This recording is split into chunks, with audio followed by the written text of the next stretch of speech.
It's not ready, but I had to stop. It smells amazing. It smells amazing. I'm gonna carry on.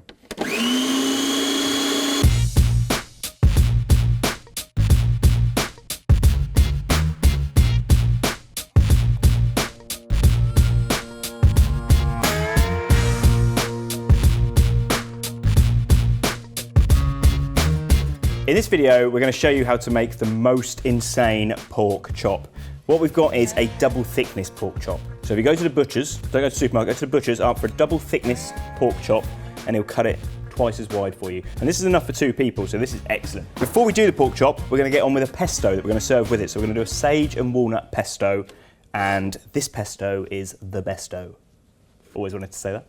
All pestos are basically made up of garlic, nuts, herbs, cheese, oil. What you put in those categories is pretty much up to you. So this is going to be, obviously the garlic's going in, and with this one we're going with walnuts, just because they're delicious. No other reason, I can't justify it in any other way, they're just delicious. Love walnuts.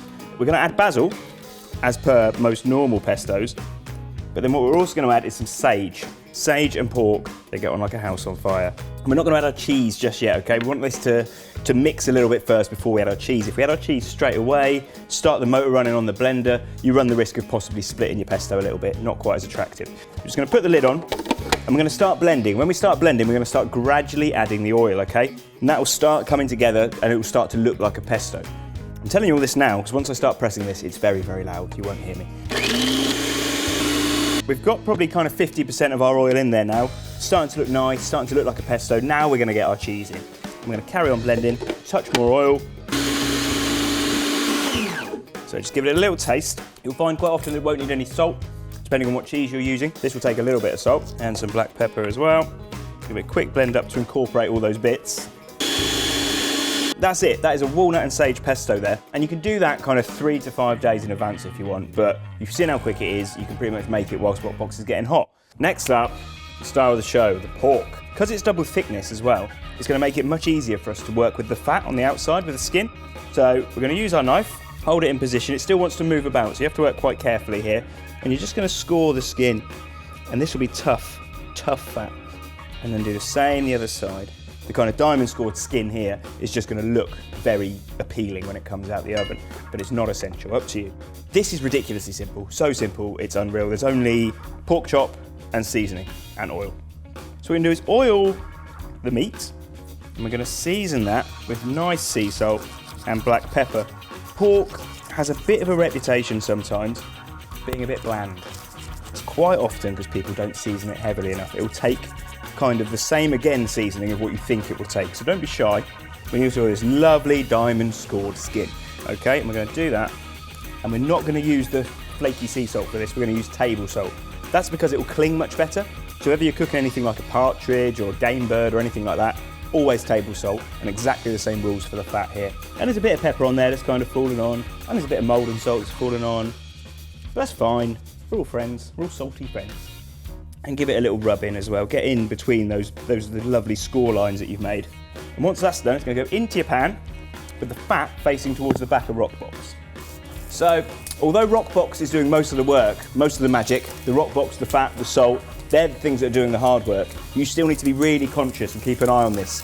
So, you can see at points, we'll kind of move the steak so it's lent up on the edge of the pan, so it can really get the benefits of that red hot flame. We've got our flame on full whack. This is a hot Roccbox, and the flame is on full flame. So it's very hot in there. That's what's allowing this crispiness to happen. You can hear it. Can you hear it? Yeah. So if you imagine you were cooking crackling on a pork loin joint in your oven or something like that, what you'd normally do is have the oven up as hot as you can for that first 10 minutes of cooking, and then turn it down.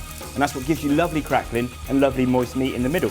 Roccbox obviously gives us the benefit of being able to achieve that with a pork chop, which is much harder to do on a conventional oven at home or in your kitchen at home. Okay, so we've been in for 5 minutes. We've got a really beautiful looking crackling form in there now. So now we're going to turn Roccbox down, put the pork chop back in, but with the fat facing the mouth of the oven this time. Right, so that's at about 11 minutes, 10, 11 minutes. I'm just going to get it on there to rest. You can see that crackling. Okay, I'm just going to leave that to one side to rest. This pan is full of goodness. All that fat that's come out, you can see it. We've only went in there with a little bit of oil rubbed, and we've already got all this juicy flavour on here.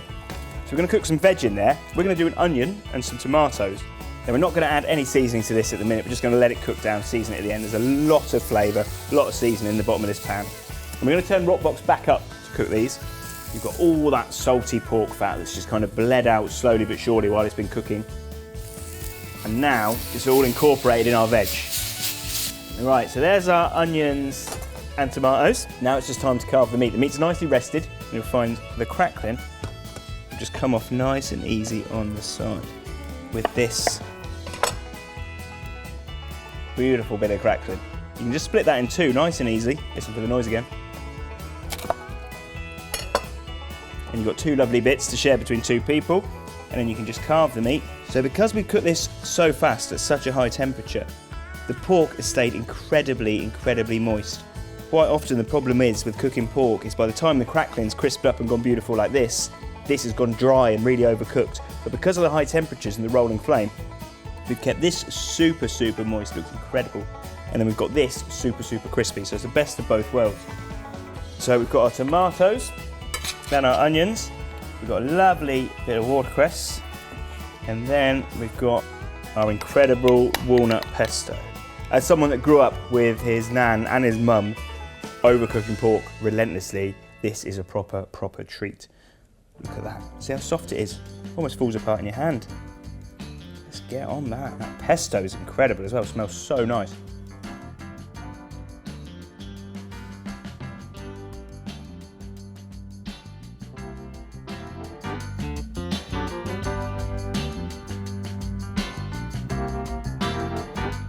So once the pork chop's nearly ready, we're just going to wipe off our sweat with the dab sheets.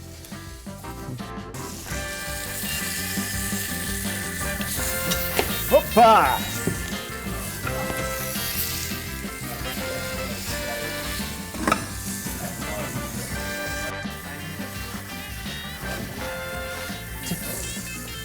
Two-day rule if it's fillet steak in a posh restaurant.